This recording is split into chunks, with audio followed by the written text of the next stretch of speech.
तपाईले पनि याद गर्नुभएको होला हामीले जति पनि डेटा तान्छौँ जति पनि हाम्रो सिमबाट चाहिँ डेटा खरिद गर्छौँ त्यो डेटा चाहिँ हामीले डाटा चलाउँदै गर्दाखेरि एकदमै छोटो समयमा एकदमै छिटो सकिने गर्छ है। तपाईँको पनि यस्तो छ भने आजको भिडियो हेरेर तपाईँले मैले जस्तो जस्तो भन्छ त्यस्तै त्यस्तै गर्नुभयो भने त्यसपछि तपाईँको फोनमा पनि डेटा यति फारो हुन्छ तपाईँले सोच्नु पनि भएको छैन हो।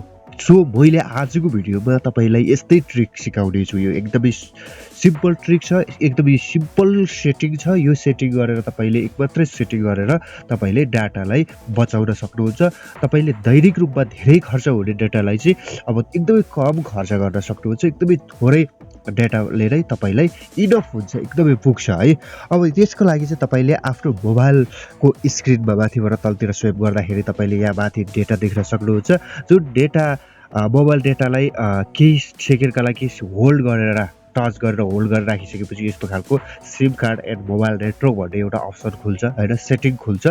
र यो सेटिङमा चाहिँ तपाईँको कुन सिमबाट चाहिँ डेटा चलाउँदै हुनुहुन्छ त्यो सिममा चाहिँ टच गर्नुपर्ने हुन्छ। त्यो टच गरिसकेपछि सिम 1 हो या सिम 2 एउटामा टच गर्नु होला, कुनबाट डेटा चलाउनुहुन्छ त्यो त्यहाँ टच गर्नु होला।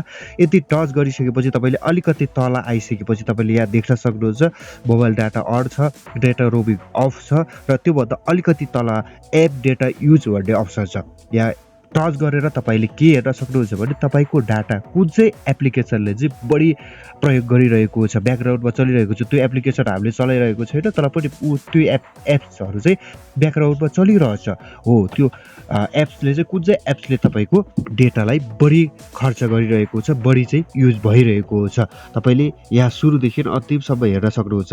र तपाईँले के गर्नुपर्ने हुन्छ भने यो कम खर्च होस् भन्नका लागि चाहिँ तपाईँले आफ्नो सबै यो जति पनि एप्सहरू छ बाट चाहिँ चल्ने एप्सहरू छ त्यो एप्सहरूमा टच गर्दै अनि त्यसपछि यहाँ ब्याकग्राउन्ड डाटा भन्नेमा अफ गर्नु होला। सबैमा, एउटामा मात्र होइन, सबैमा यसरी चाहिँ तपाईँले चाहिँ ब्याकग्राउन्ड डाटामा अफ गर्नु होला। जति पनि एप्सहरू छ जसमा चाहिँ ब्याकग्राउन्ड डाटा भन्ने अप्सन छ त्यहाँ चाहिँ अफ गर्नु होला। यो अफ गर्नाले चाहिँ के हुन्छ भने हामीले नचलाउँदा पनि डेटा खर्च भइरहेको हुन्छ भने चाहिँ यो अफ गरिसकेपछि तपाईँको डेटा खर्च हुँदैन, एकदमै कम खर्च हुन्छ। यो सेटिङ गर्दा पनि यदि तपाईँको डाटा चाहिँ धेरै खर्च भइरहेको छ, छिटो तपाईँले चाहेको भन्दा पनि बढी चाहिँ खर्च भइरहेको छ भने अर्को पनि ट्रिक छ, त्यसको लागि अर्को भिडियो हेर्नु होला।